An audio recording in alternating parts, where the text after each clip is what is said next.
Okay, so this section is looking at questions 8 to 10.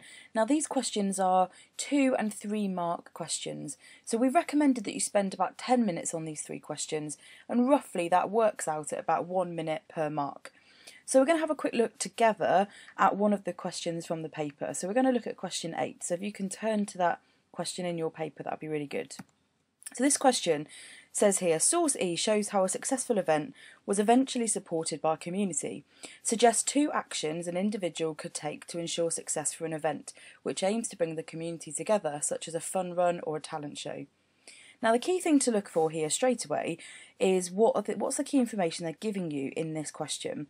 So first of all, we can see it's only a 2 mark question. We've been given lines here, so we know how much we need to write. So we're looking at really 2 really clear sentences which are going to help answer this question. Now first of all, it's telling us to look at source E. It's saying source E shows, so we probably want to have a quick reminder about what source E actually is. So here's source E.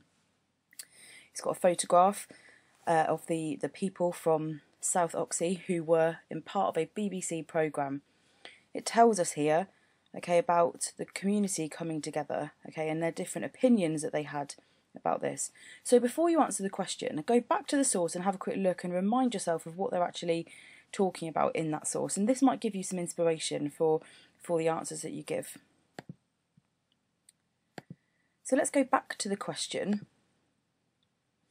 Now it tells us here to suggest 2 actions. Now that word suggest hasn't been highlighted, but all that means really is put forward 2 ideas. So put forward 2 different possible things that an individual, so that's you or one person, not a group but one person, could take to make something like a community event successful.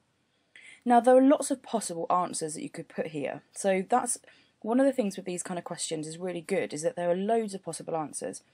Here's what the mark scheme says. Just take a minute to kind of read down that bullet pointed list there about some of the possible things that you could say.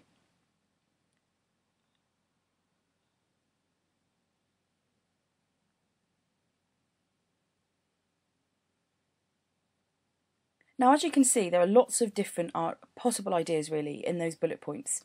They're all quite basic in how they're written.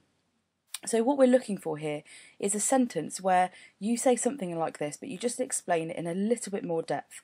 So for example, some people might look at this question and they might just write the word posters. But the key thing that you need to really say there is they could promote the and advertise the event through kind of creating really kind of interesting posters. Now if you were to write something like that, you would get 1 mark. And that's quite an easy mark to achieve there. If we just draw your attention to the bottom bit down here, it says marks may be awarded for any other relevant points. Some candidates might suggest specific actions related to fun runs and talent shows, and these could be rewarded. So I just want to kind of remind you here that the examiner is not out to kind of take marks away from you, but they want to give you marks. So you can actually get marks for answers that aren't even included in the mark scheme.